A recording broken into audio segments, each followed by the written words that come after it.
Allez. Tatin, tatin. Position de l'expert. Mais il y a des flèches de partout. Il y a trop de flèches sur ce jingle. Ouais, c'est clair, ouais.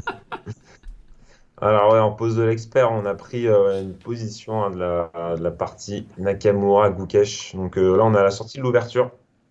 Enfin, on est un peu dans l'ouverture, hein, donc position très typique hein, dans le gambit dame accepté. Et ici, Gukesh qui a le choix en fait avec les noirs. Donc ici, c'est au noir de jouer, hein. En Ouais. général, là, c'est soit prise directe et on rentre dans le pion isolé, soit on garde la tension avec fou B7.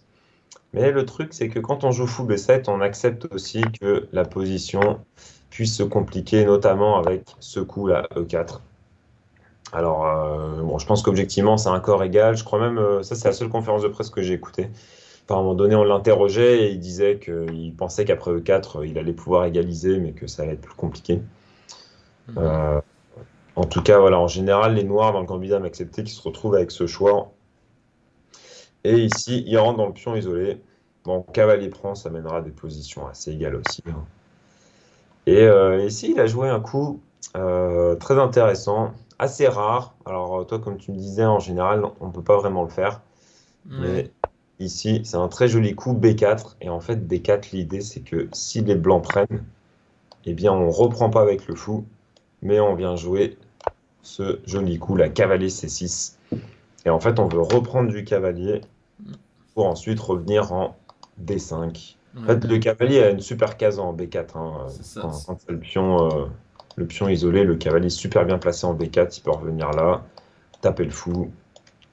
Mais c'est très rare qu'on ait des positions où on ait le droit de le faire, quoi. Les blancs, normalement, sont censés avoir plus que ça dans l'ouverture, mais là, Ouais, en c'est fait, ça, les ouais. noirs ont tous les moyens d'égaliser, hein.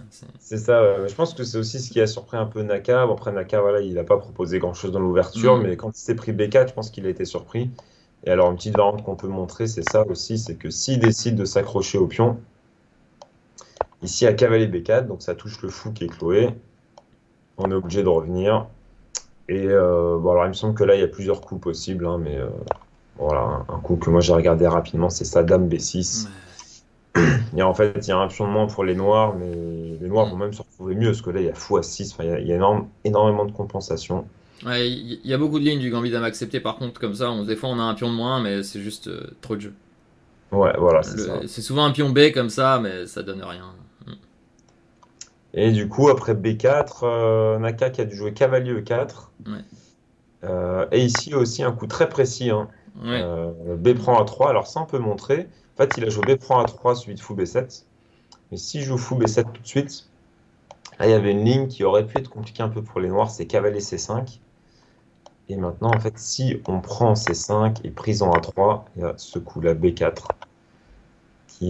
qui rend la position pas si simple à négocier pour les noirs, en fait. Ouais, ça permet de garder des chances. Ouais, on est peut-être même moins bien. Et après cavalier C5, si on joue fou D5, par exemple, bah là, il y a prise B4 qui est possible. Ouais. Alors que dans la partie, vu qu'il a pris en A3 d'abord, suivi de fou B7, maintenant, si les blancs jouent fou C5, cavalier C5, alors je pense qu'on peut soit prendre, soit. Soit fou Ouah, D5, ouais. j'imagine que le plus simple, c'est fou D5 quand même.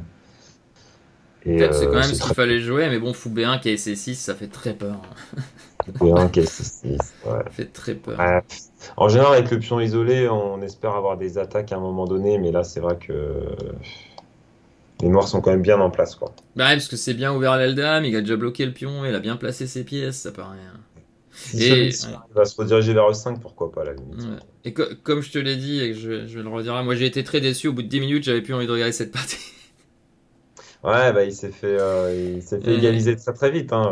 ouais, c'était juste, il est arrivé sans aucune idée sur le gambit dame accepté, et qui est une des lignes les plus jouées pour faire nul à haut niveau depuis quelques années. Donc, Ouais, c'est ça, ouais. Ouais, après, bon, d'une c'est. part, il est arrivé sans rien, et d'une autre part, Gukesh a joué hyper précis, parce que c'est le genre de Ouais. position où tu peux te dire que Mm, tout est égal et ne pas trop faire gaffe. ouais. Et là, l'enchaînement prise D4, B4 et prise A3, je trouve était vachement précis. Ouais, ouais, bah, Et ça lui a permis d'égaliser ouais. assez facilement. Bon, Ouais, ouais, bon, avantage noir peut-être pas, mais en tout cas, position très confortable pour les noirs. ouais. Ouais, donc ouais. Belle défense de Gukesh. Ouais. Dès Ouais. l'ouverture, il a scellé le destin de Nakamura. Ouais, c'est ça. Alors, on avait déjà parlé du pion isolé hier, hein. Il y avait Ouais. la partie Nepo Nakamura où justement il fallait qu'il pousse D5 à un moment donné. Et là, on voit bien hein, justement le coup D5 qui va être impossible. Et c'est pour ça qu'on garde la faiblesse à tout jamais. On n'a pas cette pièce pour attaquer. Et donc là, Nakamura qui n'avait plus aucune chance de gagner à partir d'ici. Alors qu'on est au 15e coup, quoi. Ouais, tristesse pour Nakamura. Ouais.